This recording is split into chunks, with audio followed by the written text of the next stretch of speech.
Hello, everyone. This is Faith at Faith and Books. How are you doing? I just want to put out a little announcement video. This is very preliminary, but last July, July 2022, I did something called Sustainability July, and I just thought it up. I kind of made it more complicated than it needed to be. A few people participated, and I want to do it again this July. Last July, I was getting my cataracts removed, and so it really was bad timing for me. I couldn't really do much. Hopefully this July will be different, and I'm already thinking about it. I think because Earth Day is approaching, and I'm involved with the Care for Our Common Home ministry at my church, and we're getting ready to do Earth Day, April 22nd events at our parish. So that has me thinking about Sustainability July. It's based on Plastic Free July, which a group in Australia started many years ago. And during the month of July, you're supposed to try to figure out how to avoid more plastic, how to use less plastic, because plastic is such an environmental disaster. And so that's what sort of inspired me to pick the month of July. So what I hope to do, I'm thinking right now I'm going to have two group reads. One, and I can't find my copy. I know I have it somewhere, but it's one is going to be of a spiritual nature, and that's going to be reading Laudato Si by Pope Francis. And you can find that online, or you can buy it. I have a copy of it. Don't know where I put it. I've read it a couple of times now, and I'm due for a reread. And it's not just for Catholics. He really wrote it to the world. And it's I don't agree with Pope Francis on everything he does. I question some things, but I think he's spot on when it comes to how we need to change the way we relate to creation, and how we need to get back to being good stewards, and why that should be integrated into our whole value system. And it's a very insightful and deep, and at the same time, it deals with practical things too. And he really sees taking care of the earth as also taking care of the least among us. So it's integrated with just charity. And it's a very beautiful and inspiring work. And like I said, it's not just written to Catholics. It's his letter to the world. And so I want to reread that in July. And then the other book I want to read, and I have this on my Kindle, and I didn't even bother to bring it up to show you. It's called Nature's Best Hope by a professor of, am I going to get this right? Entomology, insects. And his name is Dr. Doug Ptolemy.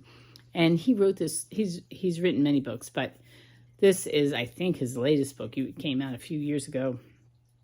And it's really innovative. He's got really creative thinking about how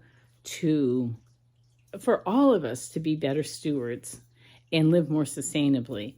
And he started something called the National Homegrown Park.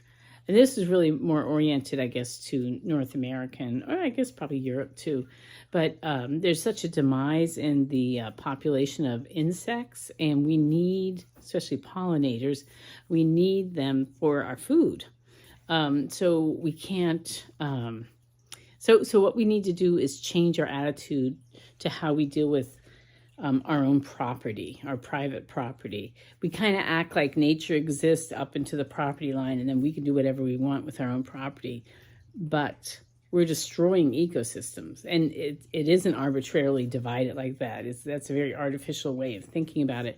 And so we can do things to help. And the thing about trying to do things to be more sustainable is that it's very rewarding and it really enriches your life. So it's a very optimistic book, and very well written, not hard to read, not a long read at all.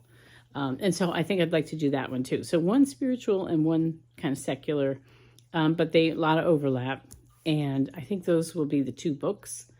And I'll think of other things to do, like just maybe one more book on some topic in sustainability. that people might be interested in, have a particular interest in, and maybe a movie, because there are a lot of documentaries out there. But anyway, so that's just what I'm thinking of, and I just thought I would put it out there because people are making announcement videos like months in advance now. So I thought I would just give a heads up for this. So I hope you'll be interested. To me, sustainability is such a compelling topic because I know that I can do things. Like it's within my control to change my lifestyle in bit by bit. To make it more sustainable so that my grandchildren can inherit maybe a better earth, maybe healthier lives. And I don't have to wait for some big policy change, although that's part of it. We obviously need that. But I can begin to live in a more sustainable way and shift my thinking from like a materialistic consumer to somebody who values and treasures these awesome gifts that we've been given in nature, and how this earth is so amazing and so magnificent and so complex, and it sustains us, it gives us life. And so it really makes life have another layer of meaning, and you get a deeper sense of purpose, I think. I think it's just healthy all around to think more about sustainability and really incorporate it into our lives. So I'm very passionate about it, and I hope you will be too. And so in July, I plan to do Sustainability July again here on BookTube. All right, take care. Happy reading. Bye.